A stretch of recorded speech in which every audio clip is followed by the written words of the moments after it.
स्वागत और नमस्कार मेरे YouTube चैनल इन5 इंडिया में। मैं वीके वत्स। अभी मैं अपने वीडियो के इस अंक में बांसवाड़ा राजस्थान के एक ऐसे गांव का जिक्र करने जा रहा हूं जो पूरा का पूरा गांव कभी क्रिश्चियन होता था, अब वह हिंदू धर्म में वापसी कर चुका है और इसी विषय पर हम चर्चा करेंगे।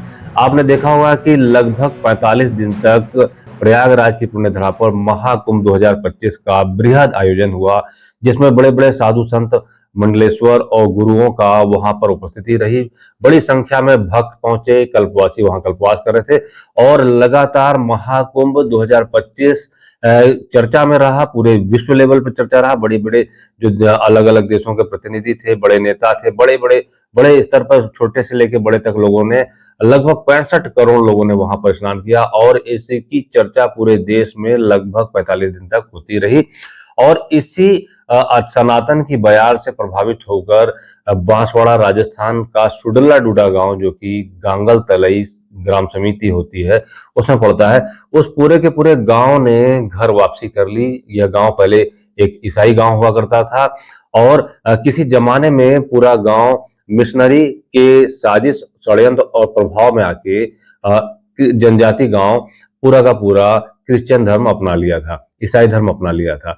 और यह गांव, सबसे पहले यहाँ इस गांव के जो चर्च होती थी, उस चर्च के जो पादरी थे गौतम गरासिया, उन्होंने हिंदू धर्म अपनाया।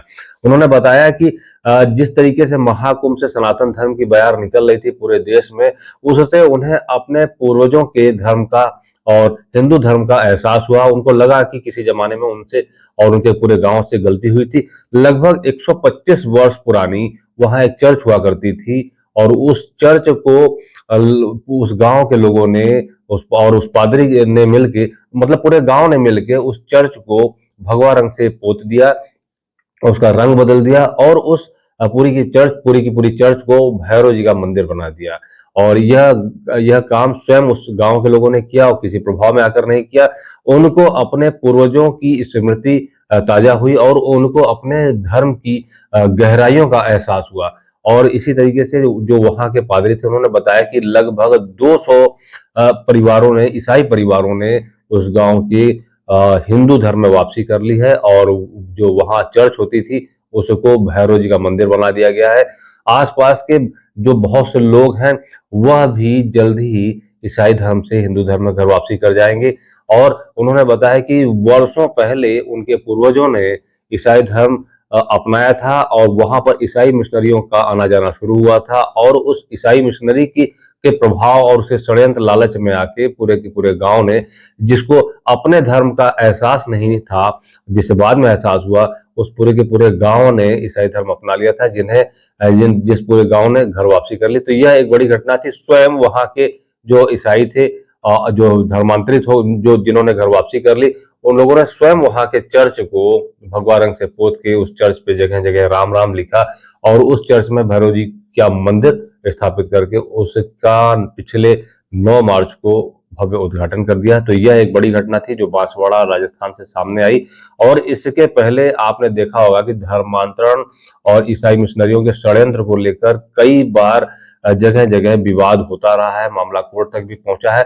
और कोर्ट ने कहा, इस विषय में कोर्ट ने भी कह रखा है कि धर्मांतरण भारत की अखंडता और भारत की संस्कृति के खिलाफ एक बड़ी साजिश है और यह साजिश देश को तोड़ने की तरफ ले जाती है। और इस तरीके से कोर्ट ने यह बताने की कोशिश की थी कि धर्मांतरण भारत के खिलाफ एक साजिश है।